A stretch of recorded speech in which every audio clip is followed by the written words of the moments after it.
I want to wish you a very blessed Christmas feast right here from Christ Church in Jerusalem. And let me read you a passage that is read all over the world during those Christmas holidays. Isaiah chapter 7, verse 14, we read, "Therefore the Lord himself, he will give you a sign. Behold, the virgin shall conceive and bear a son, and shall call his name Emmanuel." The context of this passage is that Israel was in a national crisis. Isaiah the prophet was meeting with the king of Israel because the brother nation of Israel in the north, the northern kingdom, allied themselves with one of the enemy of Israel, the Syrian Empire. And they were just about to attack the city of Jerusalem.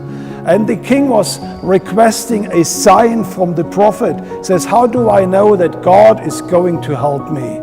And then the prophet gives him this most unusual sign that any king could receive at that time. He says, "God is going to give you a sign of his deliverance, and this will be that a child will be born in your empire."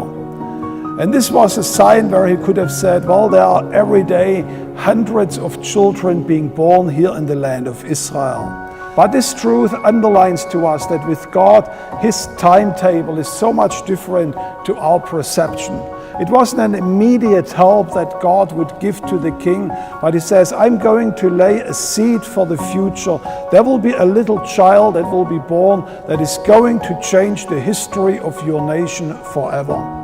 And I want to encourage all the mothers today on this Christmas day, maybe in the midst of this chaotic time of COVID-19 and lockdowns, you might be wondering if this wasn't a mistake to bring forth another child, to add another member to the family. And I want to encourage you that it was in darkest times of history where people brought forth children that changed the world forever. It was in a time of crisis when Moses was born. And I'm reminded on Susanna Wesley, a woman which was living in one of the darkest hours of the United Kingdom's history, and she brought forth two wonderful sons, Charles and John Wesley, that would change the fate of the nation forever. And this child that was prophesied here was a very special child. His name was called Emmanuel. That means with him, God would invade human mankind. His presence would come down to man and dwell among men. Just 2 chapters later, Isaiah the prophet repeats that same vision. In the same context, a national disaster is looming over Israel, and he says, "But behold, a child is given, a son is born. He is the one who will sit on the throne of David. His name is the Prince of Peace, the everlasting Father, the mighty God."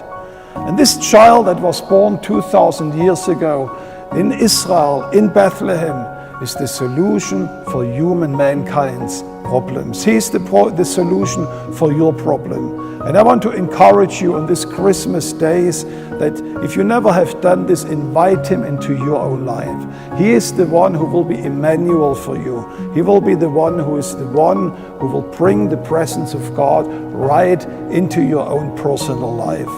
And finally, the name Emmanuel, God with us, it's also an encouragement for all of us who believe, because the Bible tells us that Christ through faith lives right within us.